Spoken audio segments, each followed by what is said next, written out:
Ladies and gentlemen, are you ready for Sick Puppies Stand Up? Please welcome your hosts, Ben Broker.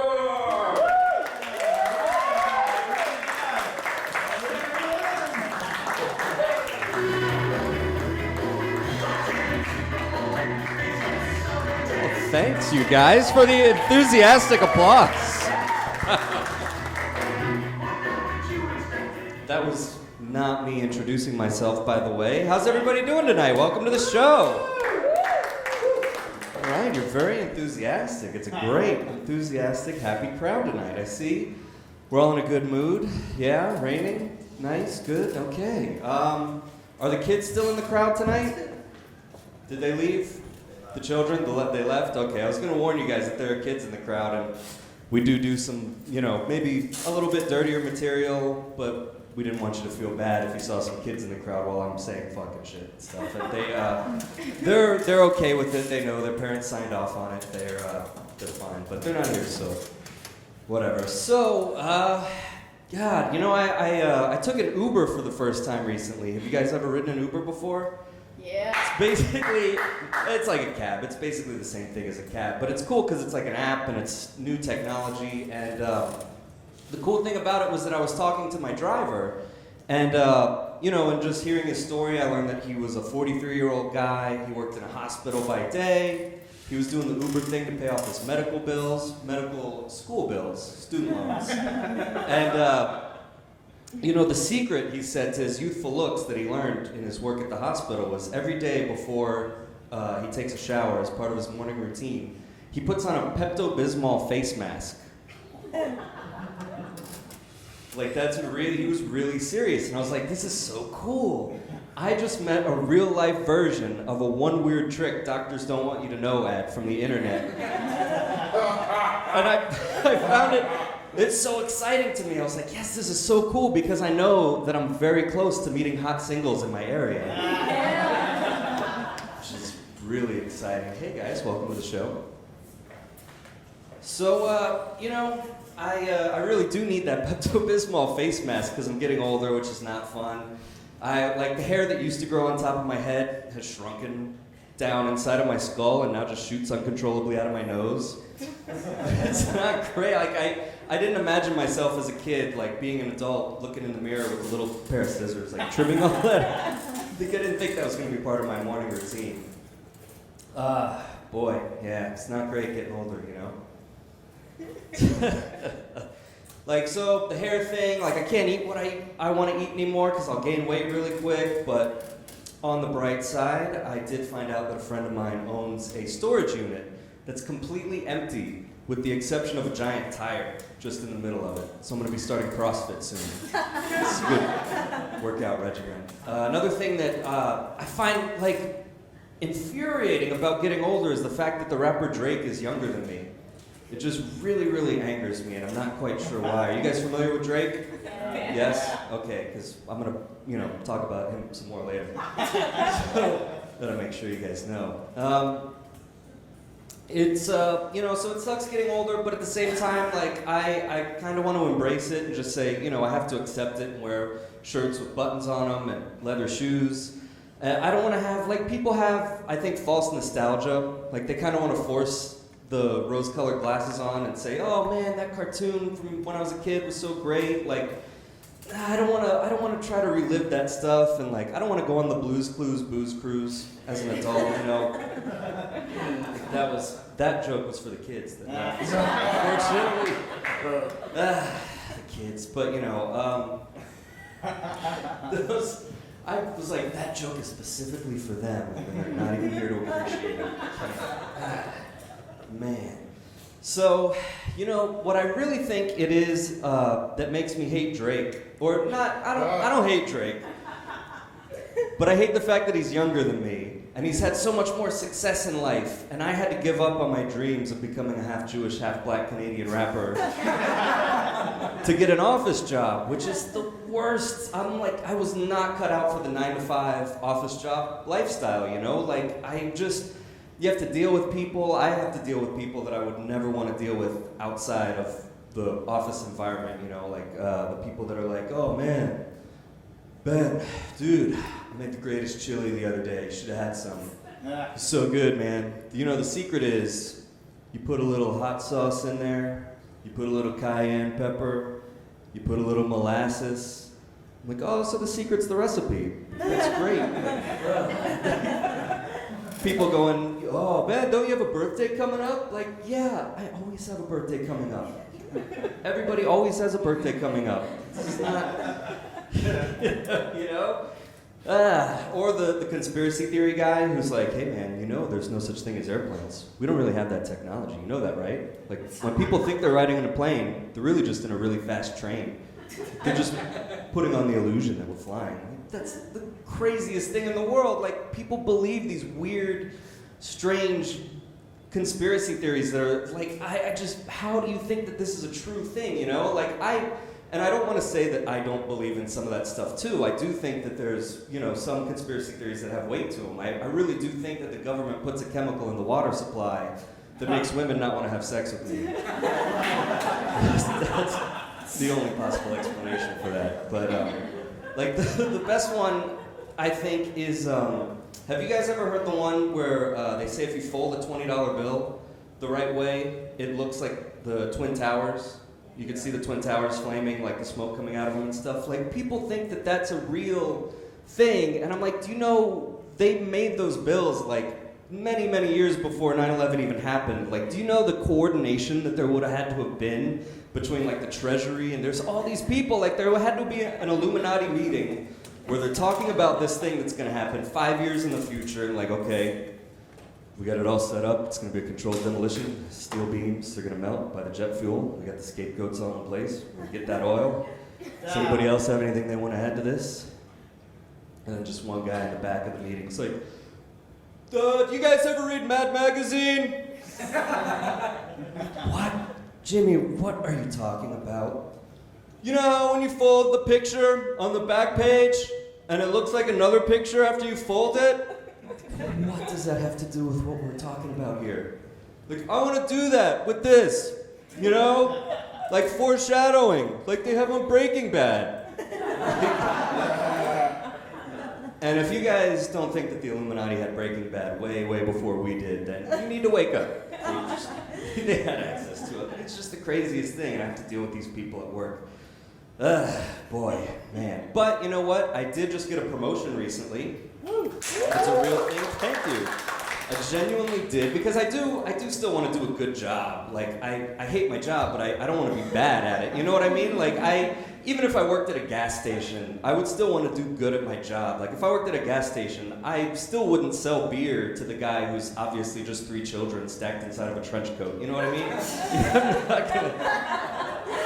I'm not gonna sell beer to that guy. But it's, but you know, so the office job, well, that's what I'm stuck with until I get, you know, famous for doing comedy, and then I can quit my job. Like, yeah, I'm trying to think of, I'm trying to come up with ideas of inventions or like get-rich-quick schemes I can do to get myself out of this office job, you know, and just sail away on a boat somewhere or something. I don't know. I don't even know what I would do if I had Drake money.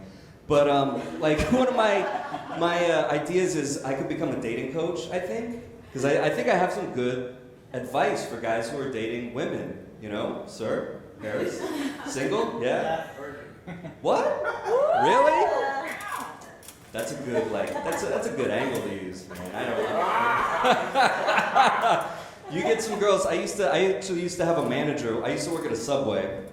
And my manager was this older woman, like, well, I was like 18, she was in her 30s, but she would always be like, man, I want a virgin.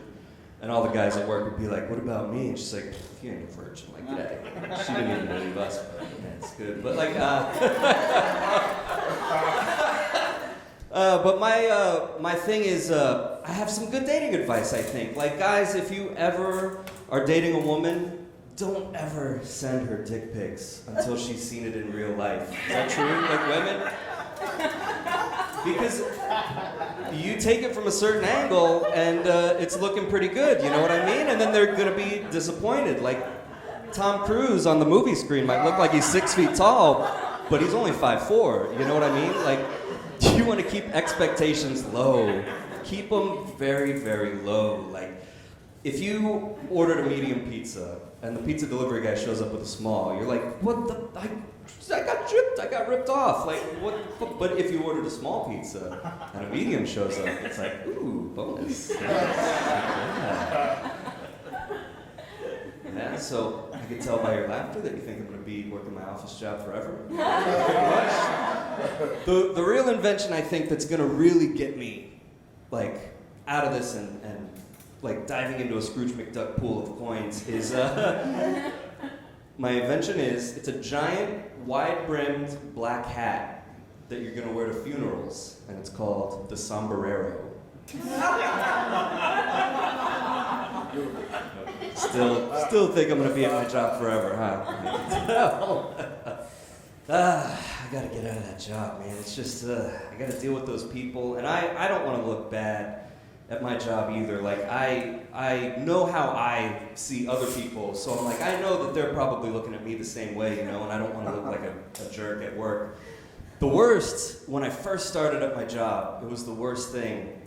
I used to have to work really closely with this woman named Karen, who had been there for like a decade. She's an older, nice lady.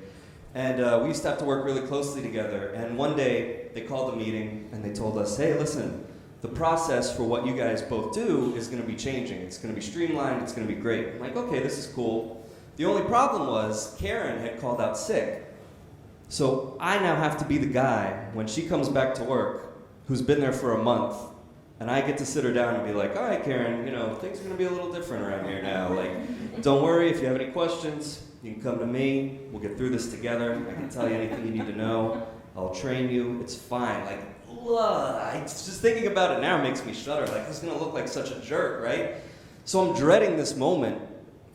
And a couple of days go by, and they call another meeting. And I'm thinking, oh my God, how are they going to make this worse for me? Like, they're going to sit me down in this meeting and be like, all right, Ben, put on this sandwich board that says, like, I'm a vegan, I don't eat gluten, I don't own a TV, like all the things that are gonna make me look like a real douchey, like, hipster guy. So I'm like, all right, just let me have it. How am I gonna look even worse to this woman when I come back? So I get to the meeting, and they tell us that Karen had died the day before. Yeah.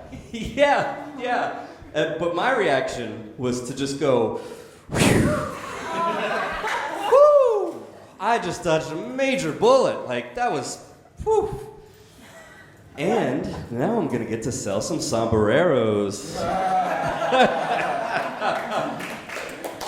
Thank you. Are you guys ready to have a good time at this show tonight? Yeah? You guys ready to get the show really going? All right. This next comic coming to the stage, she's from Pittsburgh originally, and she just did comedy as like a bucket list thing. She was like, I'm just gonna do it one time, that's it. But then she was good, and she kept coming back. Ladies and gentlemen, please give it up for your next comedian, Miss Kathy G, everybody. Kathy G.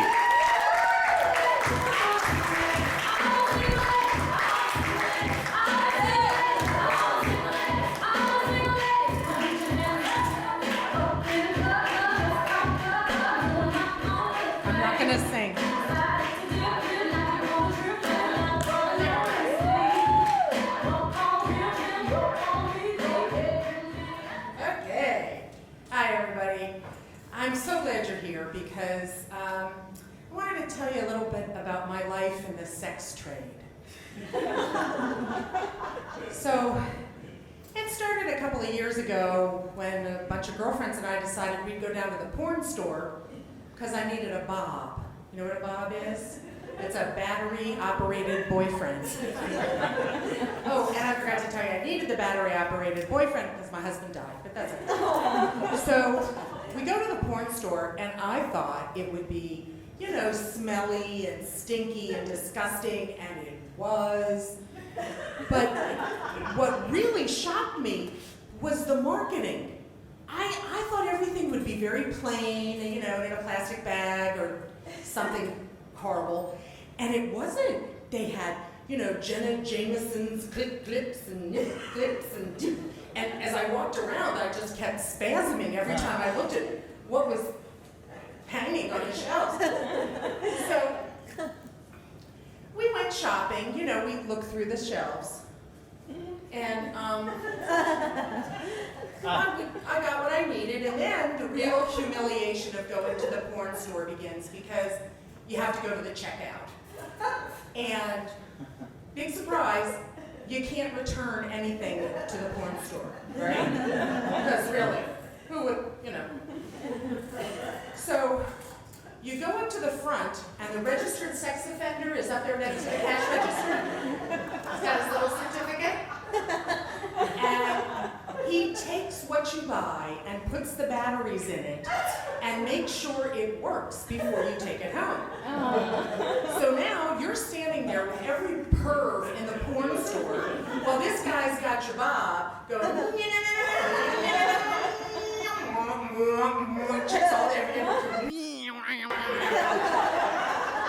Okay, so they put all your stuff in the bag, you pay, you put the coat over your head, and I said, I'm never going again, that's it. That maximum humiliation has been reached. So I go home, and I have this girlfriend, and I would say she's more experienced than I am, but she's kinky. But, so she was looking through all the stuff I bought, and she looks at something and she goes, what is this? And I said, oh, this was so much fun. They had a home goods section at the porn store, and I saw this, and I thought it would be perfect to hold open the door to the laundry room. And I said, isn't it nice? It's a black power door stopper.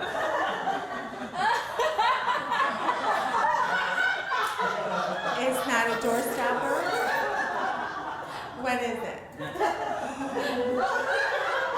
What do you do? Where do you? Oh, no return. So the whole thing was just awful. But a couple of months later, she decided that since I wouldn't go back to the porn store with her, that she would take another tack. So she threw a fuckerware party. Now, for those of you who don't know what that is, a fuckerware party is a home party where women get drunk and buy sex toys. And so you invite all your friends, and she had this huge crowd, and the fuckerware lady comes and she sets up all the creams and the lotions, and there's a whole section of bobs. And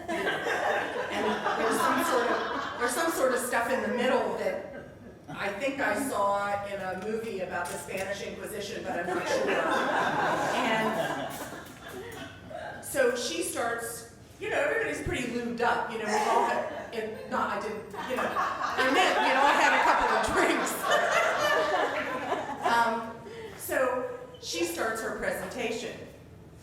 This is the cowboy up at $79.95. It has 6 speeds, takes 4D batteries, goes to 79. This is the ice baby, $79.95. Has 6 directions, 4 speeds, and takes 4D. And I'm like, what is this woman doing? I've heard better presentations at a CPA convention. So I said, well, now what? I'm not going to the porn store, and I'm not doing that. So I was happy with Bob and didn't, see the need to do anything. And then I lost my job. And I needed to make some extra money. So I became a fuckerware lady. But I know how to throw a party. So I had a Lou Rawls, Barry White, Al Green mixtape. Ladies walk in, it's just all sexual healing. I put extra tequila in the margarita mix. I get them all lubed up, because the one thing you really want is to get them drunk and have them spend their money. So I did my presentation. I thought I was doing pretty well. And then we got to those things in the middle that I truly did not know what to do with. And thank God my kinky girlfriend had come with me, because one of them everybody kept asking about. And I didn't know how to apply it. And so this one woman picks it up, she goes, what's this? And I said, oh, that's a cock ring. And she said, well, how does that work?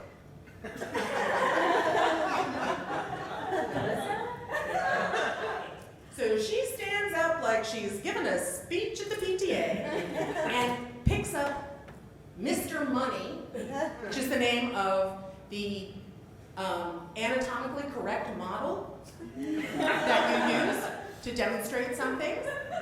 And she just starts, and you take the big ring and you put it over here, and then you take the little ring and you, you know, and everybody's sitting there like, ooh. So at the end of the way these parties work is you do your presentation, everybody does what they're gonna do and looks at all this stuff, and they have a little catalog. And then, one by one, you go in a separate room with the Fuckerware lady and you place your order, so it's private. And this never failed. Every party I did, it didn't matter the socioeconomic group, the race, the religion, every single time, there was always one. Little tiny mousy girl. You know, nothing to look at, very, very kind of shriveled, and she would sit at the table and place her order. I'd like 6 pairs of anal beads, 3 that glow in the dark. I'd like a large tube of Nympho Niagara and the padded handcuffs. I'm like, really? What goes on in your house? I shop next to you in Publix. This is bizarre. So I did that for a while, and it was actually pretty lucrative, but then I got a straight job, so I thought I'd go back to the real world, and I put all my stuff away. I had some inventory left over, and now I just use them as icebreakers and hostess gifts at dinner parties. Because, boy, there is nothing that gets a party started better than a couple of tubes of ecstasy and Nympho Niagara. And then I come home, and if there's anything left, I move the door stopper away from the laundry room closet, and I put everything away. And then Bob and the door stopper and I go to bed.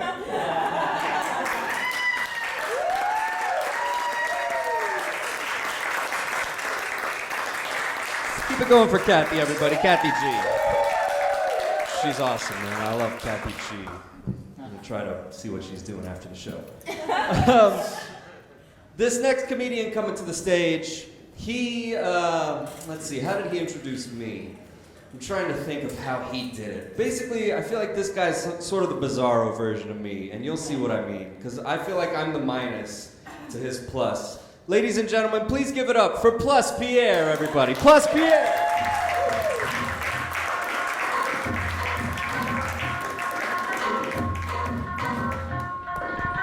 You guys keep it going for my brother in beard, Ben. Keep it going.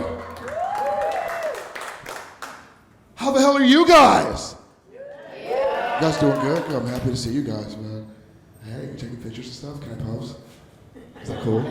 Is that cool? I just want to nail this shit, that's all. I've been waiting for this all week. I'm so fucking happy to see everybody here. Thank you guys so much for coming out to the Sick Puppy stand-up comedy show, everybody. We greatly appreciate it. Hey, Kathy. Just to see anybody from South Florida here, born or raised in South Florida for the most part. Anybody? I love being from this place because I like to eat. And the culture that we have down here, any kind of food you want, you can get it because all of us are here. You know, if you want Haitian food, you can get it because we're here. If you want Cuban food, you can get it because they're here as well. What I don't care for, however, is when I don't get what the fuck I pay for. There were times where I had the hankering for some pollo tropical, right? And when I go to pollo tropical, what I'm paying for is a pollo tropical experience. But it seems that every time I go to said pollo tropical, there are 7 fucking Haitians in the back choking chickens. That's not what I paid for. Okay, that's not what I paid for. If I want to see Haitians choke chickens, I'd go to my kitchen. That should be free for me. No? That should be free. When I get to the register, what I need is the grrr in the tropical. But instead I get Gene. Thank you for coming to Pollo Tropical.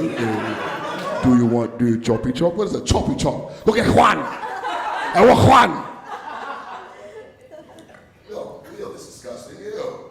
I feel that way about most, like, you ever went to a Chinese food store and there's a fucking Jamaican guy there trying to flip your meats? Talk about why I want. The Chinese guy I paid for, that's what I want. Go and get him. I don't like African Americans in my chef Creole. White people, stay out of McDonald's. That is a sassy black girl's job. Okay, look. If your attitude is not as salty as my fries, I'm being fucking wrong. No? No? It's supposed to sound like, thank you for coming to McDonald's. We don't have number 1, 3, 4, 5, and the lamb. What you want, nigga? Oh my. At the very same token, I don't want niggas at my Starbucks. There, I said it. Okay, I said it. When I go to Starbucks, I want a Kirsten, a Phoebe, a Chloe, a Seth, a Brendan with an E. Because white people, you guys have mastered the art of Starbucks. Oh shit. When I go to Starbucks, I don't have to say anything because Kirsten knows my order from the last fucking time. You kind of walk in there, hey, can I have I know what you want. You want a tall mocha frap with brown sugar and no whipped cream because you said, and I quote, real niggas don't use cream.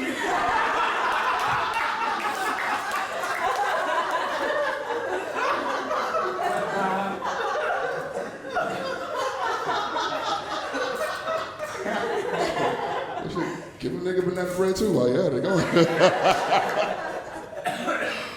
Oh shit. I'm a father. Any parents in here, by any chance? Any parents? Okay, you don't have to be proud of it. I'm not asking you. You don't have to be proud. I'm just. No, my son is 6, and I'll be like, you know, he's gone with his aunt for a week in Tampa. So I'm looking through his pictures. I'm like, shit. Like, you never realize how fast they grow. Like when he was 2, like he would have nightmares. He would wake up in the middle of the night and run to my bed. I just remember, like, I would hold him in my hands and just look at him and just, what the fuck are you crying for? You're 2. What the fuck is a nightmare when you're 2?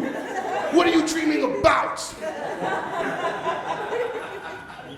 You pop bottles, shit, and suck titties all day. That's what you do. That's a nightmare? That's what my fucking dreams are made of. What the fuck? It would drive me crazy. And like, I'm even having to change kind of the way I live my life now because he's 6.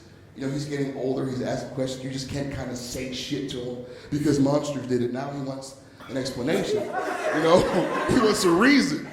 Because like, for a long time, kids are stupid, but one day they figured, like, I'm gonna stop smoking weed soon because he's asking too many questions. You know, he wants to know why you smell like that. Why is Daddy so happy?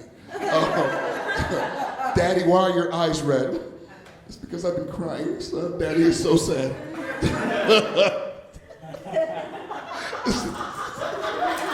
I don't know, man. Like, what the fuck do you do? And then, like, my son, he's talking to him. He tells his mother, my mother, and his teachers that I'm sad and my mom's trying to pray for me.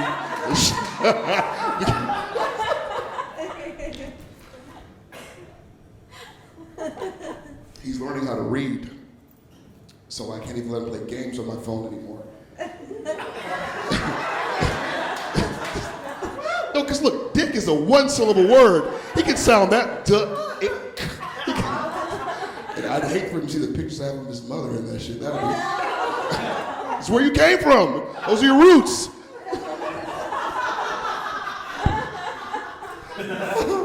I don't like what's weird is that, like, he already has like strong opinions. Like, I'm a Green Bay Packers fan, oddly enough. And like in South Florida, there are 2 kinds of people. You love the Dolphins or fuck the Dolphins. There's no in between. I don't like the Dolphins, but my son is a die-hard Dolphin fan. It infuriates me because I want to share that with. I don't even know you. I want to share that with you, you know, but I can't. So I go to his mother like, hey, why the hell is he a Dolphins fan? Where does that come from? And, oh, I don't know. I know, it's her boyfriend. Her boyfriend's a Dolphin fan.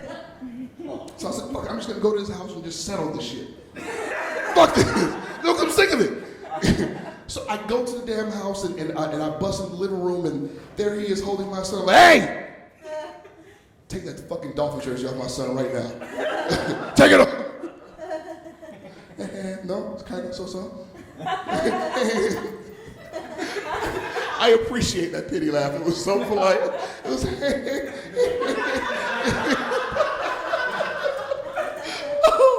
Oh, I love that though. Thank you. That's dope. I'm like I love my kid and I'm happy as shit that I have him. I'm still pretty much going out of my way not to have any more fucking kids. I'm getting through. Just the thought of being responsible for some needy, chubby, greedy, ungrateful, pregnant woman, I can't do it. Fuck it. Yeah, I can't do it. Pregnant people are the worst kinds of people. Because for 9 months, they do and say irrational shit, knowing you can't retaliate. Because for 9 months, they tell you, don't stress her out. Don't make her mad. Your baby's gonna have mutant powers like Cyclops. So for 9 months, you know, as a father, as a man, you eat shit. I remember like vividly when I was with the boy's mother. She would wake me up in the middle of the night. Babe. Yes. I want a Whopper from Burger King. Okay, sure. I guess this is what I signed up for. Yeah, sure, I'll do it for you. Wait, don't go. I want fries from McDonald's.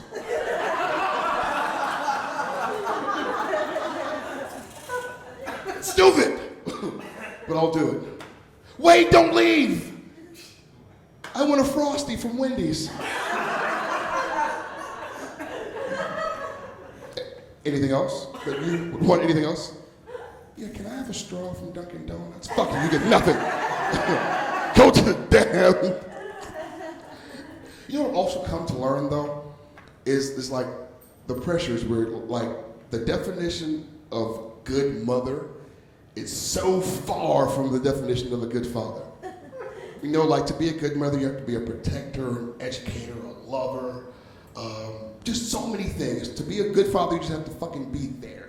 You know, you just have to fucking show up to work and you already, like, especially as a black guy, you should see the way people look at me when I walk around with my son like I'm a fucking unicorn or some shit. Like, it's the craziest shit. Like, go ahead, young brother. I'm just feeding him fucking fries. What the fuck? If anything, I'm gonna kill him this way. Oh, shit. I just celebrated like the 3rd anniversary, so me living by myself. Anybody else live alone? Anybody else have their own shits? Don't go pity for me, damn it. Oh, no. There is no greater joy than living by yourself.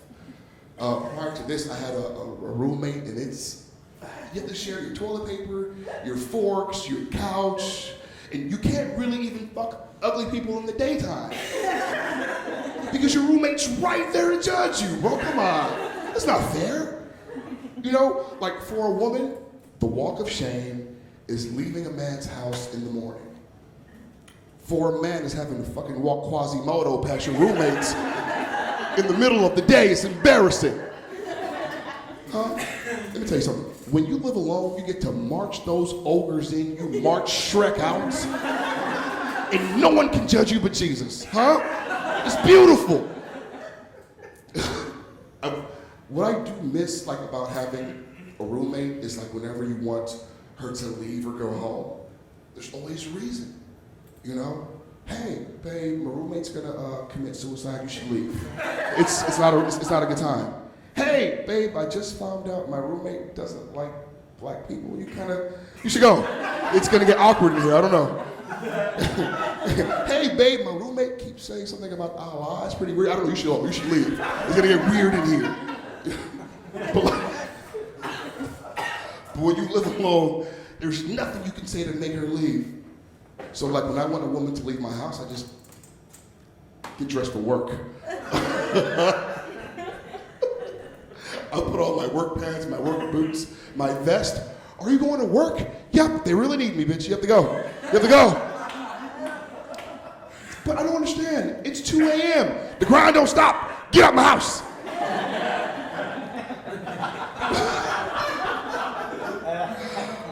But babe, you're a crossing guard. Bitch, it's night school. Get out my house. Get out my house. The great folks of our country has legalized gay marriage. People, how do we feel about it? Come on, make some noise. Oh, it's so dope.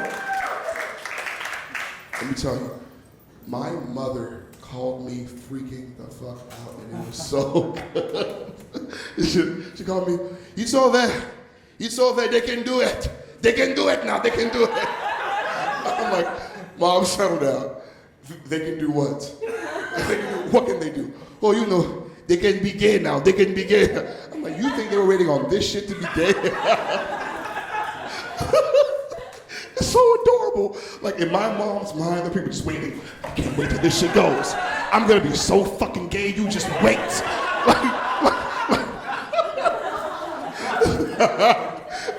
You can't stop this shit. What the fuck? Look, I've been cured of like my homophobia maybe like for a few years now because it's stupid. There's this gay guy who got hired at my work, my job a while ago. His name is Hector, and Hector isn't like regular gay. Like Hector is like gay, you know? But Hector is my dog, you understand? And no one can speak ill of Hector in front of me because Hector is helping me fuck every woman at the job and I don't know why. Okay? But God bless him, but I don't know why. And then it dawned on me straight, man, you need a gay homeboy. You need a gay guy in your circle. Because they have access to a bunch of women who they won't do anything with. That's for you, bro. Huh? Being friends with a gay guy is like being friends with like a diabetic pastry chef, you know?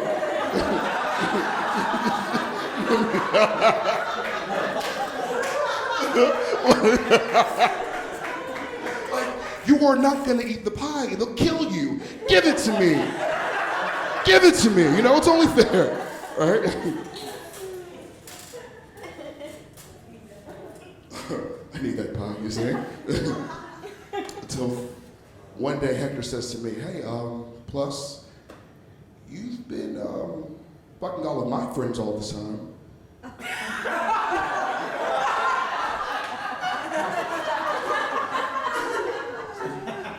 I think it's time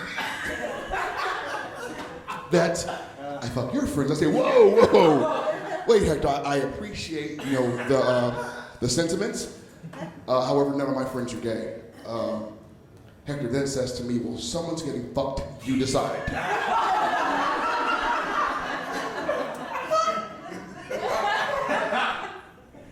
Look, fuck it, I'm gonna tell you that nothing's changed between me and Hector. Me and him are still tight. It's my dog, we're tight. However, Ben's butthole, not so much. Okay? But listen.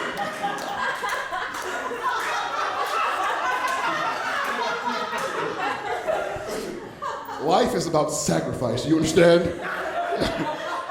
Okay, and typically it is bros before hoes until a bro tries to make you his hoe. And then you sacrifice your beard brother's butthole is what happens. Sorry, Ben, I hope you're healing back there, by the way. Heard it could be rough your first time. I'm single. I don't know if you were able to tell by the shitty things I've been saying so far. I'm single. And mainly because I'm kind of just paranoid, I guess is what the word is now. Because like when you've been dogging and slutting for so long, you've done so many fucked up things to people, you know what's on the way back around. You know what can be done to you, so I'm just kind of cautious about it, you know? Like, for example, my dear, I have weird habits now. Like, if we were to go out to dinner and I paid for our food, you'd have to eat that shit here. Do you understand? There's no to-go plates or any of that cute. You have to eat that here. I want to see you eat it. And the reason being, me and my ex, we lived together. When we broke up, no one had any money to immediately move out. So we were roommates for a fucking year. So she would go out on dates, come back home with steak and lobster, and I would eat that shit and talk shit about her dates. You know, I don't want to be the guy paying for your boyfriend's lobster. And like, I would go out of my way to player hate because I'm there. You said he paid with a rush card, prepaid? Ew, you don't need that. Pass me the steak, that's delicious with that New York strip. Pass me that. You don't need that dancing in your life. He drives a Kia. Oh, bitch, please, you don't need that at all. Anybody here drive a Kia? I just don't want to offend the Kia drivers in here. I go out of my way to try and stay out of just women's friend zone. Like, and the way you do that is you make hard, defined statements to let them know where you stand. You know, fucking friend zone things come from you not making clear. Where if she gives you her number, you put a dick in her inbox. Don't play games. Okay, don't play games. Put it in her inbox. Don't play around. Because I don't like to play flirt or because women have this habit of, you know, like they're play flirting. Hey, how are you, my love, sweetie pie, she looking bookers. I understand that we're just playing. However, my dick takes your idle threats very seriously. And he can't differentiate. You know, it's hey, sweetie, how are you? Hey, how are you? What'd she say? Nothing, bro. Nothing, bro. No, stop! Stop it, bro. She didn't mean it. Are you okay? Yeah, I'm cool. Ah, stop it, bro. Stop it. That's my new dick joke. How you guys like it? Look. Oh, shit. Somebody back there likes dick jokes. Oh. Let me say, before I leave you guys, I just want to say this. White guys need to make some noise. Now, come on. Do some bravado. You guys rule the world. Make some noise, white guys. Come on. There we go. Look at that shit. I'm white. I'm white as well. Okay.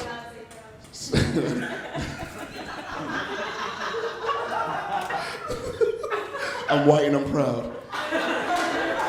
You know what? There's only like one other black person here, so I'm gonna say it. It's fucked up that you guys can't say that, because that's pretty fucking cool, you know? But they'll never let you, and it's fucked up. And if you say I said it, I'll lie, you know? I'll lie. No, but you know what? White guys, I'm onto you. I know. Huh? You guys don't think I know, but I know. White guys are having sex with black women at an all-time high. Okay? And you always got away with it. But you know, it's not your fault, because it's more of the black guy's fault. Like, our approach is kind of abrasive. Well, I don't know if you've ever seen like a black guy get denied. Like, no, thank you, I have a boyfriend. Fine, bitch, walk! Wait a minute, bro. Take it easy, bro. You know?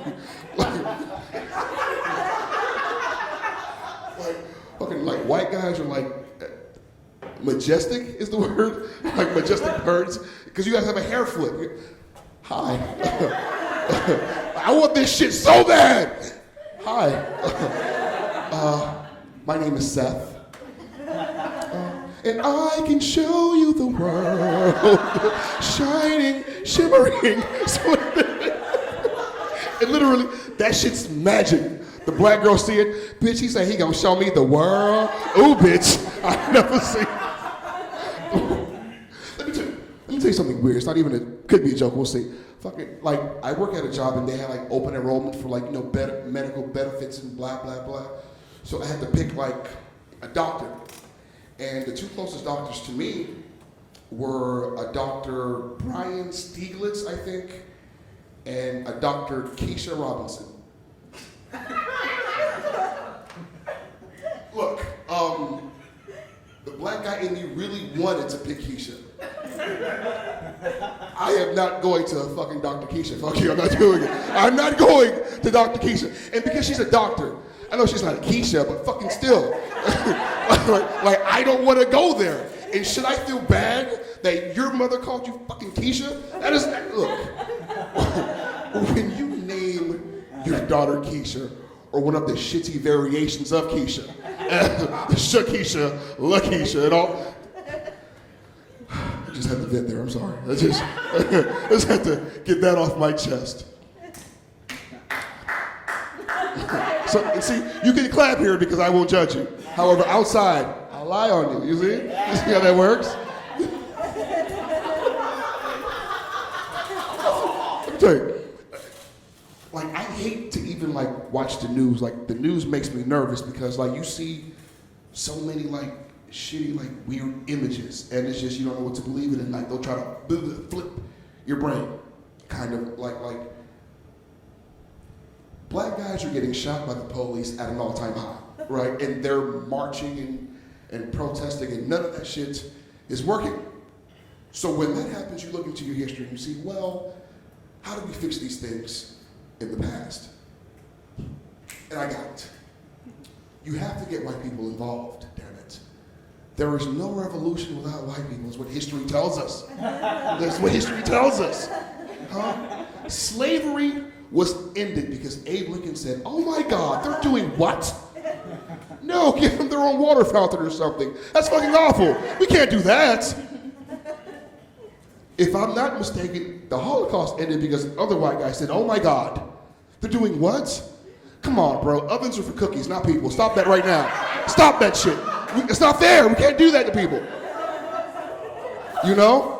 You like that, don't you? Oh. So it's like, we have to just find different ways of getting people involved. So instead of protesting at like hair stores and burning down fucking car washes or whatever the hell they burn down the Banana Republic and see what happens.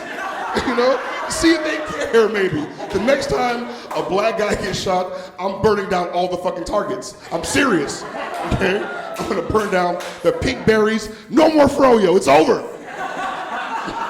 I know you guys love your froyo. It's over. And I can see it now. Oh my God, honey. They burned down the pink berry.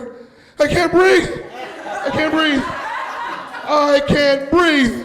I can't breathe.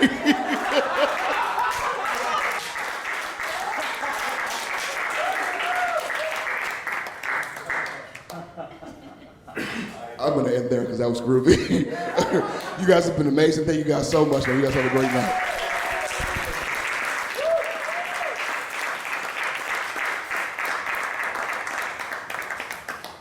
Keep it going for Plus Pierre, everybody. That guy's funny, man. It really makes you think about the social issues in a new light.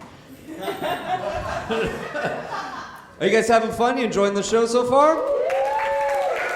All right, just real quick to let you all know, if you are enjoying the show and maybe you want to come back and see another show, there's a show tomorrow night. It's different than this. It's improv comedy. It's going to be stuff that's all made up on the spot. There are different troops coming down from Palm Beach, and it's going to be a lot of fun. And if improv is something that you're interested in, we have beginners classes starting on August 13th, and space is limited, so if it's something you think you might be interested in, it is a lot of fun, and I recommend you checking it out. So, yeah, it's great. Improv's fun. This next guy coming to the stage, he's been doing comedy a long time. He's performed all over the country, but now he's here, and he's a pretty good friend of mine. Ladies and gentlemen, please give it up for your headliner for this evening, Mr. Casey Casperson.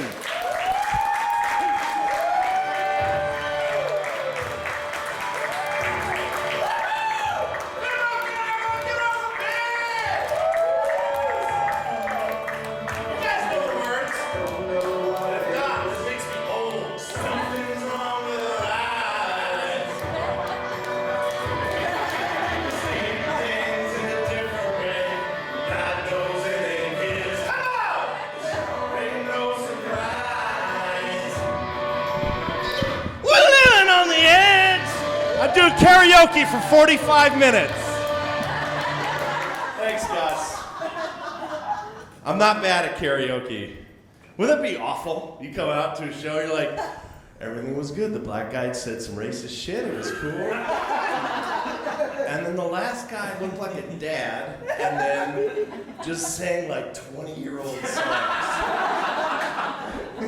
It's so depressing. Living on the Edge came out when I was in 8th grade, and I think 8th grade is like a couple of years ago.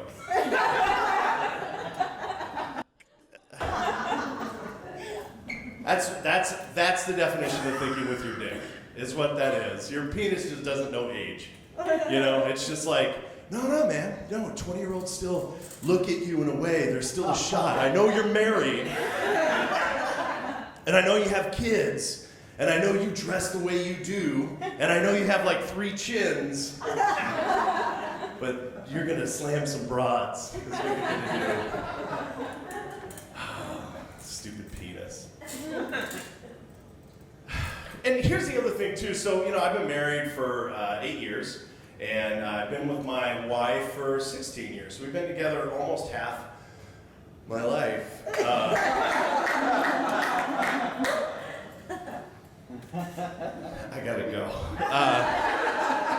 But what happens in the cycle of marriage is before you get married, and depending on what age you get married, this cycle works too, but before you get married, you're selective. At least, I know, look at me. Are you selective? You should have just taken what came by. But I was selective. So, I was a virgin before I met my wife, and I wasn't. No, two people succumbed to the pressure. I watched the Cosby Show as a kid. No, that's not. That's not appropriate. That's not an appropriate joke. The pudding in the pudding. I'm gonna go there. But so what happens is when you want sex, it's like this is awesome. I'm gonna slay broads because that's what I do. Look at me. I've always been built like this, by the way. So there's never been a time where a lady's been like, oh, I want a piece of that, Like, I look like I've worn a belt so tight my whole life that the fat just stopped here. So from the waist down, my legs are awesome. I got great legs. I recommend that, ladies. Wear a belt so tight that the fat can't find its way south. It's scientific. I'm a stand-up comedian. Obviously, I've been through a lot of school. Well, congratulations, you have your bachelor's degree in science, and you have your master's in doctoring, that's a thing. And what would you like to do? Well, I'd like to tell some dick jokes. I don't know, it's fun. When you first get married, or when you date someone for a while and things are really good, I remember talking to my dad. I was like 20 or 21, and I've been dating my wife for a couple of years, and I was like, man, things are really good, man. Everyone says, like, when you get in a relationship, you don't have sex as much, but it's like awesome. He's like, yeah, okay. I'm like, no, man, I think with her, this is a different person. She's not like other women. This is gonna be forever. And my dad was like, okay. That's fine. And about 3 years later, I'm in Vegas with my dad, and I'm like, what do you do to get mom to have sex with you? Because my tongue hurts, and I don't know what I'm doing. She's just angry. Like, she gets angrier when we do it. And, the dog stares at us. But now she's 35. So fast forward 10 years, guys, marriage is worth it. Okay? Now I can do anything. Now I can just walk into a room and she'd be like, ah. Which is false sense of confidence for me, because now I go into the world and I'm like, I just gotta walk into this room with my wife who's just naturally horny at the age of 35. And now I just figure, like, hey, how are you? I'm not ignoring you. Mm-hmm. You? That's right, Harris. Oh, that's right. I will, Harris. You're young. And one thing that you'll learn as you get older is no matter the age, the sex, or the race, or the weight, age is the only thing that counts.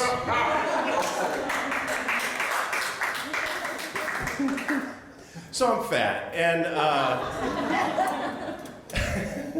and I'll tell you this. This is a true story. This did absolutely happen last night. I get tired sometimes of my own stories when I'm like, last night. I was like, a lot of shit happened to me last night to tell my set. But last night we did an interview last night with NBC over Skype to get into some reality TV show, which will probably rip our lives apart. But maybe I'll bang someone new. I don't know. And so I'm there on Skype, and they told us to dress up and everything like this. Is the only nice shirt that I own, so this is what I wore last night. And my wife took all this time to get ready. And I don't know, for like 15 years, my wife's always said that like she's good with money and she doesn't spend money. And they started to ask like real questions, and my wife was like, I'm the spender. I'm not as good with money as he is. I'm like, who are you? She just started to come out with all this truth, you know? Like, I'm treated like I do nothing, right? So I'm on the line there, and she's like, well, what, Casey, do you contribute to the household stuff? And I'm like, well, you know, I try my best. I'm over there and said, stop it. Stop it. We're 50-50, we're team. Who the fuck are you?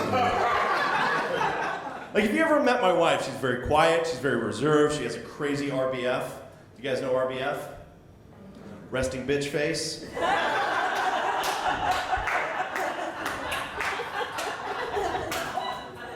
I'm concentrated. No, you fucking hate me. That was my 21 to 24-year-old face that I was looking up at when I was figuring out if stuff was working out. And this is what's looking down at me.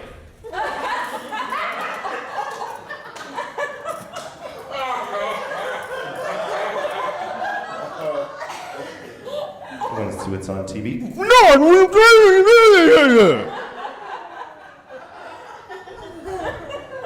So we're on TV, and my kids are assholes. So we've got the boys on her lap, and Anna's on my lap, and Anna is just way too intelligent. She's probably not mine, and so she's on my lap, and she's like messing with stuff and doing anything but interviewing. And Camden realizes that as long as he shuts up, he can do anything he wants. He's a year and a half old. We're in this interview, and I'm telling a story to the interviewer, and she's just cracking up. I'm like, oh, I'm so funny. And I look over, and Camden has taken all 20 crackers that we've given him, and he has smashed them and covered his face in crackers. And he's spitting crackers. So it just looks like he's like this, like he just came out from the grave, and he's just... And she's cracking up at him, and I was like in the middle of the story, and I was like, so that's why I'm trying to lose weight. I was talking about how my wife and I got together. That was the story I was telling, but I knew she wasn't listening. So my wife, so we mean well with the weight, and we buy all the right foods.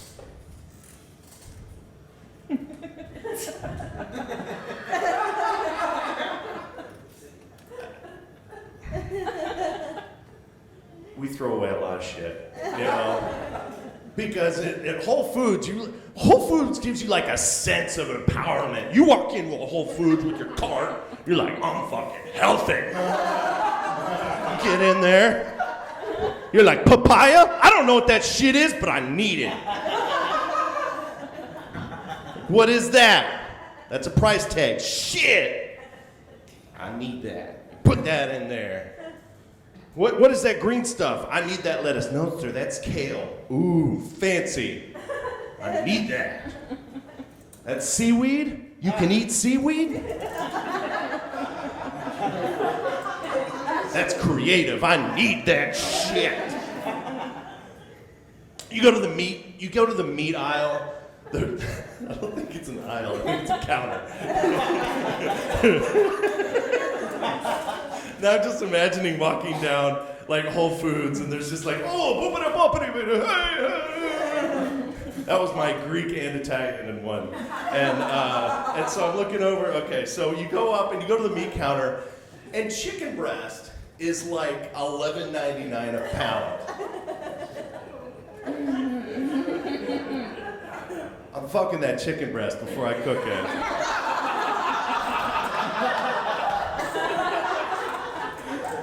Salmonella or not, I'm going in. I don't mean to be crass, but when you're starting to get up to that level of price for meat, you start to think about going to the club instead, you know? So you can at least talk to your meat before you eat it.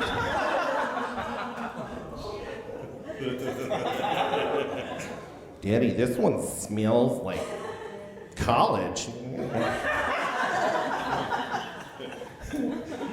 So, you get to Whole Foods and you go to check out, and then you go home and you just might as well just go bury it in the backyard.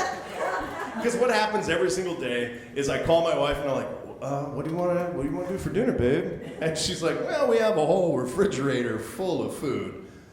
I'll pick up Burger King, you know?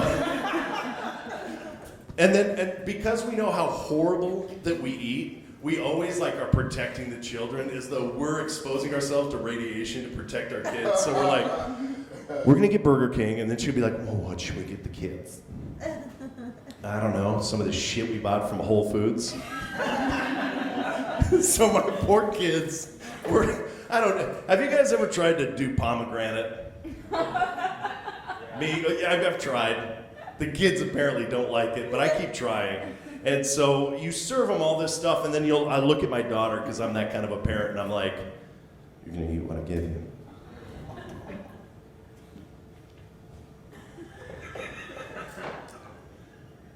You will eat what I say. Oh, that's delicious. It's hard, you know, because people say as a parent, parenting is the hardest job, right? Who's heard that before? Parenting is the hardest job, right? But then they finish it up with like, it's the most rewarding job. What's the reward? They never tell you. Just the next time someone comes up, they're like, oh, being a mother is so hard, but it's so rewarding. Did Ed McMahon show up to your house with a check? It's really, like, this is the problem. This is the problem with my genetics. This is the problem with just being human, is that I hate parenting. And if you say you like parenting, you're a liar. Because it is hard. I mean, because basically what you do is you create this human that had no choice whatsoever to be here, and the moment it comes out, you're like, shut the fuck up! Put that down! Go away! You're a shitty person!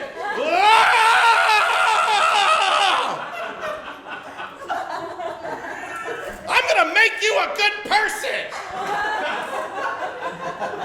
You will not make the mistakes that I made in life! Go to bed! Go to bed now! And then the genetics kick in, because that kid looks up at you and it's just like, and then it goes away. That's bullshit.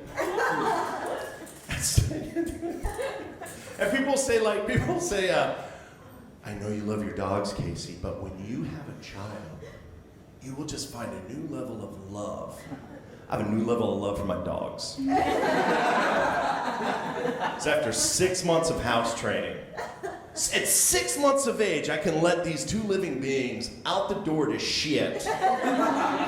Show them where the food is, they guard the house, and they unconditionally love me.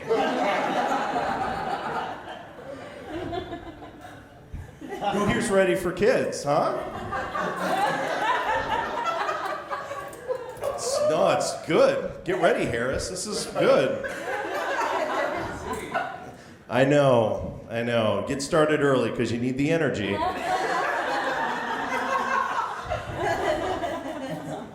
Or maybe you'll go gay. You should consider that. Guys, this is legit. This is a real thing.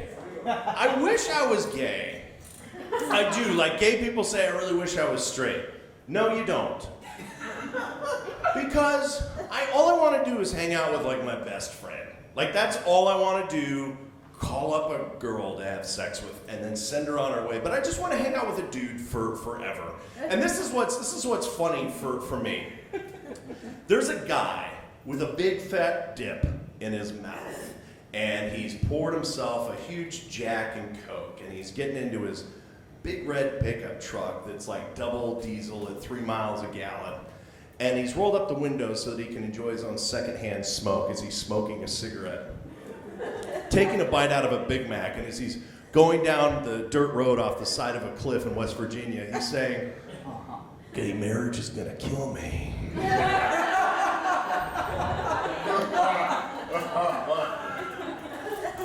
I don't know how people have time to hate. I just don't, how do you have that much time? You need a hobby. I got kids to hate, you know? You know, my mom says that the greatest reward for her is watching me suffer the way I made her suffer. That's the reward of parenting, folks. That you raise a thing to watch them be as miserable as you. Just think about that. But my mom's lovely. If you guys have ever met my mom, she's awesome. She's lovely. She puts on a great show. So if you see her, she's lovely and positive and energetic. But in fairness, I was a shitty kid. I'm still a shitty kid. But like when I used to get in trouble, my mom would send me up to my room and I would pee on my carpet. And like, not like at the age of 2 or 3, but like at 7. And my mom didn't know what to do because I didn't care about the smell, because when you're a boy, you don't even know how bad you smell. As a boy, I've probably been farting for the last 10 minutes and don't even recognize it. But my mom didn't know what to do, so one day, she caught me midstream. And I'm like, oh. But I kept going because you can't stop. And my mom's like, well, as soon as you're done, we got to get going to Ryan's birthday party. So just, and I'm like, well, you got to, as soon as you're done cleaning this up, right? She's like, no, we don't have time for that, Casey. We're gonna have to leave it there. And probably your room is gonna have maggots in it. Maggots, yeah, there's gonna be maggots in the carpet. Go ahead, get your shoes on. Come on, let's go to the birthday party. No, Mom, maybe you know what? I have an idea. Why don't I'll clean this, and then we'll go. And I'm sorry, I won't do this again. I'm sorry, it's very rude to be late to a birthday party. We were late everywhere, And I was like, well, we should probably just like stay here because I want the maggots on the floor. And she's like, no, it's go time. So she grabbed my hand.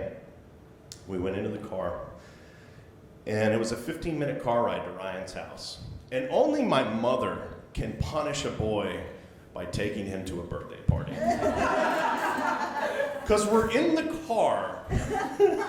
And my mom the whole time is like, those maggots are going to be real difficult because, they're going to crawl up into the carpet and then get into the floorboards and they're going to seep up into the drywall. And that's the hard part because maggots are white and your drywall is white. So we won't know what is what. So we'll do our best. And then at night when you are asleep and you hear maggots coming through the ceiling and dropping into your bed, you may think it's a ghost, which is also real, and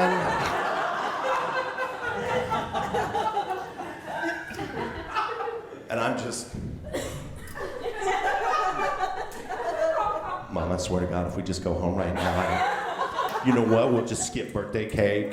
And you know what's great, Casey, is they're gonna have a bounce house, so that's gonna be a really good time, and I really wanna catch up with Robin, because I just haven't talked to her in a long time, and so we're probably gonna stay just a little bit longer today. Mom, we could just, I don't feel good, I'm feeling sick, and oh, you know what? Then what you can do is you just go take a nap up in one of the spare bedrooms, and that's fine. Mom, this is funny. And then the maggots. I'm so sorry. I'm sorry too. We're probably gonna have to buy a new house. We're probably gonna end up being homeless, and your father's gonna divorce us because, you know, that's gross. I just let my little boy pee and I left the house. So what's your father gonna think of that? That's horrible. I wouldn't live with me. Would you live with me? And I know that Dad is your favorite. Dad is my favorite.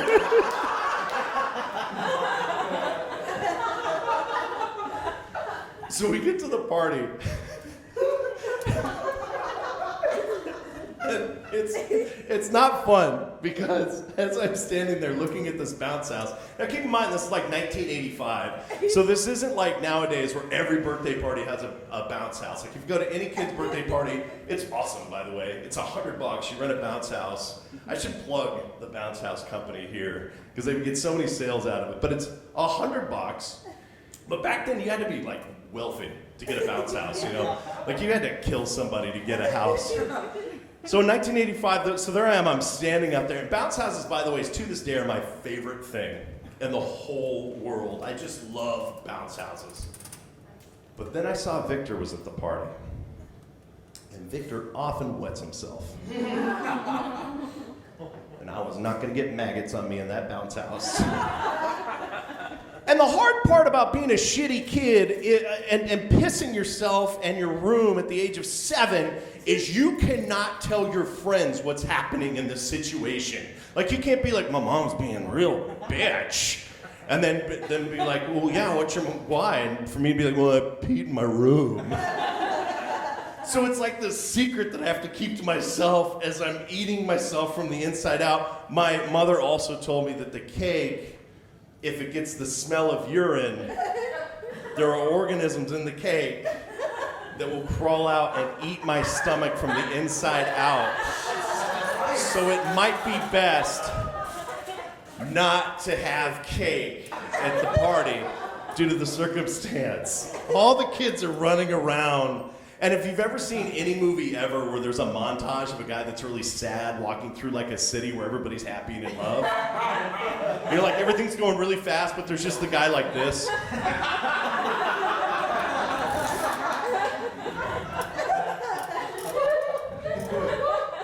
That was me. So we get in the car 4 hours later for the 2-hour party, and I get out of the car and I go rushing upstairs, and I fully expect to like open the door and just have like a wave of maggots overpowering me. And I look in the room and I see that there are no maggots, and I'm like, oh, we did it, Mom. We made it. And she had me clean up the floor and cleaned up my mess, and I'm sure that room still smells like piss. That's fine, I don't live there anymore. And the problem is my mom told me that story about 3 months ago. To that moment, I sincerely believed that piss created maggots. My children have had the cleanest diapers.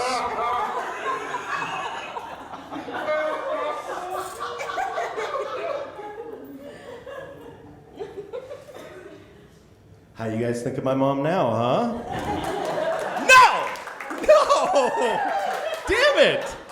She's gonna watch this. She never watches this shit. Well, here's the thing about my mom. So everyone, for the most part, everyone likes to go to their mom when they're having a bad day, right? Because what does your mom do? She's always like, oh, that's okay. You're my baby boy. You're my baby girl. I'm really proud of you. I love you. I love who you are. And like, no matter what you did, she loves you. I mean, I've done some really terrible things in my life, and I've gone to her and tell her, and she's like, well, maybe they deserved it. I don't know. Were they being stereotypical? I don't know. That's a sideways racist joke there. But the problem is my mom works on both sides of the coin. So you don't want to go to my mother with good news. Like the day that I told her that I quit my day job in a corporate office at the 16th floor of a building that was just an easy-ass job and said, I'm going into comedy for a living. That was a hard day for me. Because I called and I was so excited. Like when I called my dad's my best friend. I called my dad, I'm like, dude, I quit my job and I'm doing comedy for a living now. My dad's like, that's awesome, man. That's awesome. It's gonna be a struggle, it's gonna be real rough, but I'm here for you and it's great. When I called my mom was like, oh my God, you're pursuing your dreams. Is that the responsible thing to do with a family?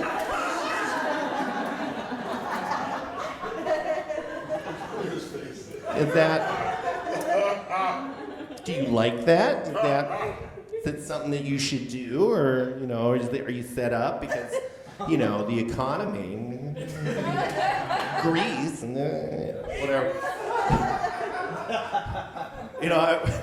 But you can, like that, I get that. Like I get because people are looking for like safety. And I mean, look at this packed house that I made tonight. So, of course, I'm making a killing tonight. But, but my mom, she'll take any good news, like any pure good news. We called her 5 years ago, when we found out my wife was pregnant. Keep in mind, we'd been through 2 miscarriages, and we were trying to get pregnant. And I called my mom. So first I called my dad, and my dad's like me. He's like real emotional, and he's real like kind of like tries to hide it, but like secretly is just an emotional wreck. So like when I call my dad, and I'm like, hey, Dad, you're gonna be a grandpa again. And he's like, Robert.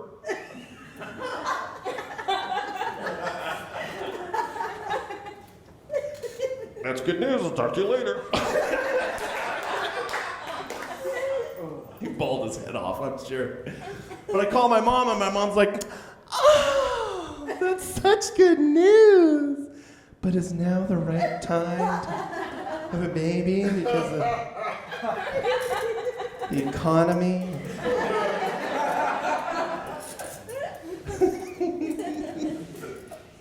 I could go to my mom and be like, I've got a winning lottery ticket, Mom. I won $100 million. And my mom would be like,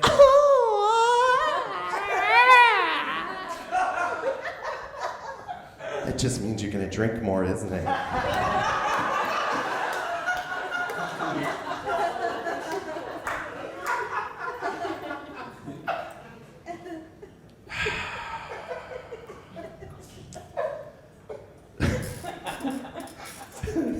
So when we were talking to NBC last night, we put the kids to bed. They started to ask us about like our kids and our parenting styles and so on and so forth. And we realized at the end of the interview that all we did was talk about Anna. So clearly we treat Camden like a Labrador Retriever. She's like, yeah, he wakes up and we wipe the shit out, and he eats, and he runs into shit, and then we put him to bed. But Anna is like a whole CSI Miami type of a thing where it's like, we don't know where she is right now. She's probably listening, so we just need to be careful what we're talking about. She has a recording device built inside of her head. And it'll come out at any time. She called me bro today. Hey, bro, can you get me some apple juice? Who's bro? You are, Casey. You're 4, Anna. Apple juice, now. So you get that apple juice, because if you don't get the apple juice, things begin to creep up. And it's not like from a 0 to 10. Like it's not like you get a 1 and then a 2 and then a 3 and then a 4. No, it's just 0 to bonkers. A typical morning with Anna starts like this. Good morning, Daddy. You pick me up and put me in the covers? That's so good. I don't have enough covers. I need more covers. Put the legs under. I don't have any legs. Tyler, get up out of the way. I need legs. Mommy, wake up because I got to go into the counter because can I get Fruit Loops? I want Fruit Loops. I want Fruit Loops, not with milk, because if you get it with milk, then it's going to get all soggy and it's going to spill. And Camden's going to eat all my Fruit Loops. Dad, the Fruit Loops, I don't have as many as Camden has. Can I have some of Camden's? Camden, will you share some of the Camden? Give me some of your Fruit Loops, Camden? Can I have some of your Fruit Loops, Camden? I want some of your Fruit Loops, Camden. Can I have some of those? Dad, Camden's not sharing his Fruit Loops. Mom, I'm gonna go talk to Mom. Hey, have I had any vitamins yet today? Because I really want to have some vitamins. Mom, can I have some vitamins? I want the Flintstone vitamins, not the ones that are the DHA, the ones that are good for my brain. Because Mom said those are the ones that are good for my brain. They're a little sweet and they're a little tart, but I don't mind. Also, in the fridge, it looks like we're a little low on apple juice. So when you go out today, we go ahead and take care that we have a little bit of apple juice. Also, Dad, the blue milk, that's my milk. That's what we're low on. I drank some last night, but it was Camden's, and Camden was really upset with it. He was really upset with it. And that's the thing, because I've got to go get my clothes on right now. That's a thing that I have to do. I got to go get my clothes on and then just go inside the house, go get my clothes on, because I just don't know what I'm going to wear today. It's movie day, daycare today, and we're going to watch Lion King and it's just going to be so great. And if any of the kids hit me today, I'm not going to hit them back, because you said don't hit the kids. You said I could trip them, but I can't hit them. And so I'm just going to make sure that I don't go do that. And Dad, I'm going to poop for you today.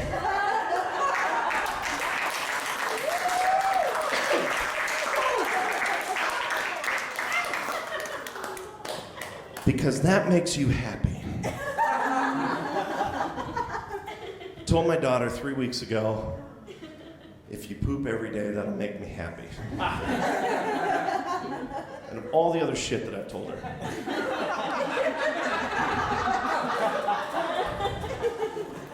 Daddy, I pooped! Daddy, I pooped! Daddy, I pooped!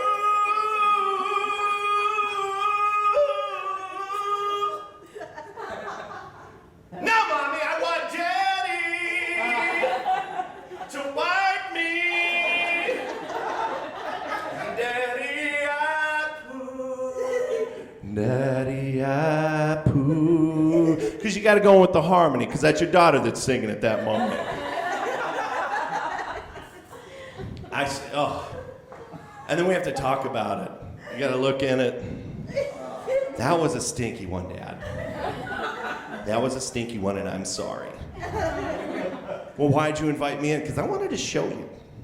That's what I made. The hardest part about my kids is all the shit that they say is all the shit that I say. So I have to listen to all the bullshit that comes out of my mouth come back at me. And it really helps. But here's the thing. My kids don't cuss. And I cuss all the time. All the time. In fact, I tempt it at this point, where I'll just come in and be like, fuckity fuck. And it just doesn't mean anything. Like, the hardest cuss word is Anna will walk into a room and be like, hey, Daddy, you're in your underwear.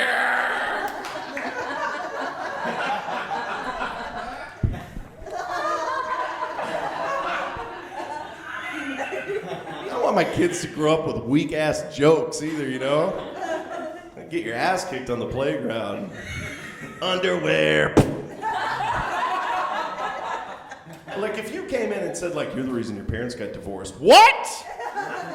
That's hurtful, but also that helps in social interaction. Because my kids, one of the reasons why my kids probably aren't mine is because they're so small, And that's okay. Like, I understand, like, if my wife took care of business with somebody else to make things happen, because she's happy, And I want happiness with my wife. And if someone ever shows her a bad time, I will go talk to that man. You better take care of my wife when you go out there.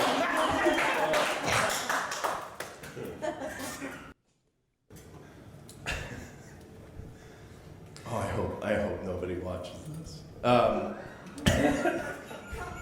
So when you become a parent, you create rules for yourself, like way before you're a parent. Like when you're in your 20s, this is hilarious. When you're in your 20s, you go, never gonna be like my mom. Never gonna do like my dad did. So we created rules. So like the first rule was, we will not yell at our children. I was yelling at that kid when it was in the 6th month of gestation.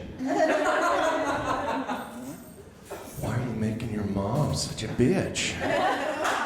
You better just go to fuck to sleep in there. I gotta go. It's been a long time. You just need to. It's not. I just want some Taco Bell. I'm tired of eating kiwi.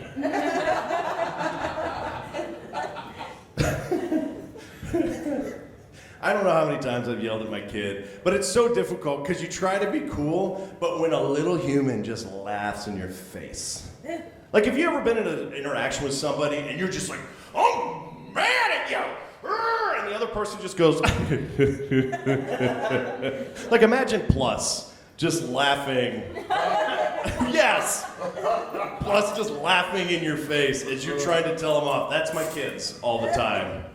Anna, how would you like me to live you out on a road by yourself and no one would come and get you? You're a silly dad. What if I put you in a box where nobody could hear you and I put postage on it and send it over to Taiwan? I like going on trips. Which brings us to rule number 2. I'll never hit my kids. Never have, never will, but I do laugh when they fall. Go to your room. I'm not going to my room. Go to your room. Oh my God. No.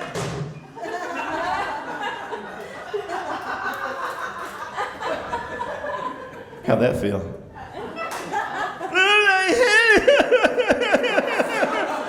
Well, you better think about that because God did that. I won't hit you, but the Lord will. Because what do you? I finally get religion. I'm not a religious guy, but religion is awesome when you're raising kids because you just everything bad that happens is God. Who finished all the corn pops? God.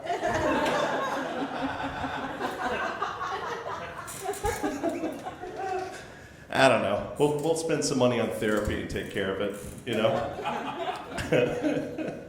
Yeah, so the second rule is you can't hit the kids. You can't hit the kids. That's a big deal. There are studies that are out there that you can't spank, you can't hit the kids, but I have done so much more psychological damage with my children that in like 30 years, Anna's just gonna be in a jacket. I wish he would have kicked the shit out of me. I wish he could have kicked the shit.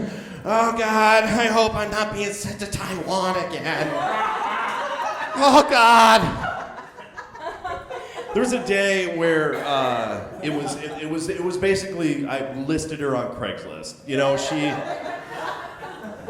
she wouldn't wear the clothes. She was just naked throughout the house. And she was like, Camden, look at me, I'm naked. And Camden, at that time, didn't know how to take his clothes off. So he was crying because he wanted to get naked too.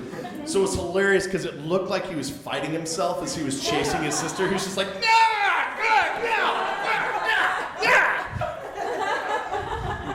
like I said, a Labrador Retriever. And the kid eats dog food and drinks out of the dog bowl. Very well hydrated child. He does fine with a sensitive stomach. Thank you, Science Diet. So, Anna's just running around and she is now parading. She is like ISIS in America. You can't catch me, there's nothing you can do. You can shoot your bombs or shoot your guns. Doesn't matter, you can't hit me down. Like because we maybe passed a law that you can't kill people or something. Anna was at that point where she could do no harm. So I went in the garage calmly. I got a screwdriver. Just let her continue to run. I had gone into shutdown mode, and here's the thing. If I stop talking, it's not good. And Courtney, who's been with me for 16 years, we made a deal 15 years ago that if I was to ever lose my temper, that she would leave me, because I really lost my temper really bad in a road rage incident. Thank God I didn't have to go through because that dude was huge.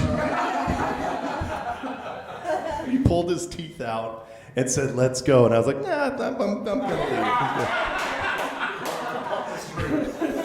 leave. She said, if you ever do that, anything like that again, we're through. So she just knows that when I go into like my quiet space, like that's like DEFCON 1, you know? By the way, DEFCON 1 is the highest level. A lot of people say DEFCON 5. We're in DEFCON 4, just so you guys know. That's just a little side note.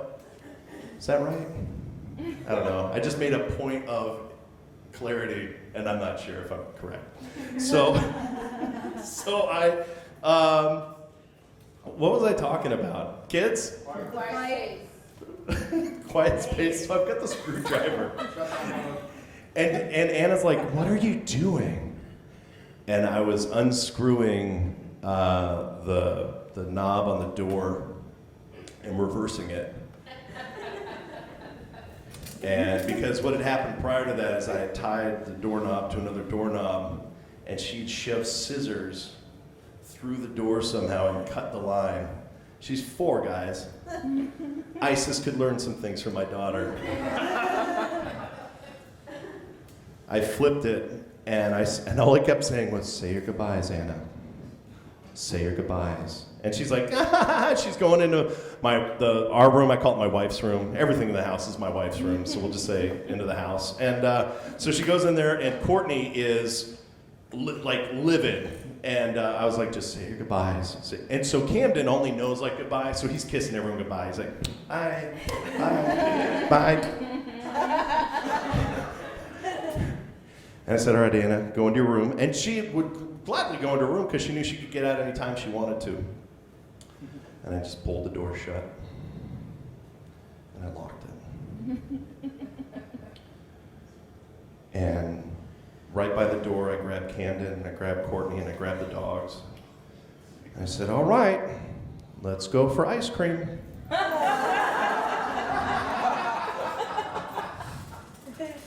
And we all went outside. 3 hours. And there's a little drop cam. It's this little camera that films like your kid's like bedroom. And it's a live feed. You probably see my kid sleeping now, you creeps. And we watched the video. And if any of you saw that video, you would report me. I still watch that video. It is my most pleasing movie that I have ever created. I'll leave you with this. People say that they love their children. But a lot of times you hear like when people get a crippling disease that they learn to live with it, and in fact they're better off because they have that disease now.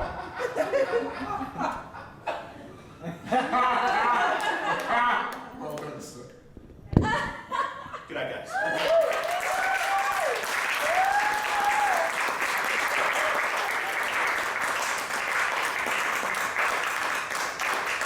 Keep it going for Casey Casperson, everybody. Casey Casperson. That guy's so good.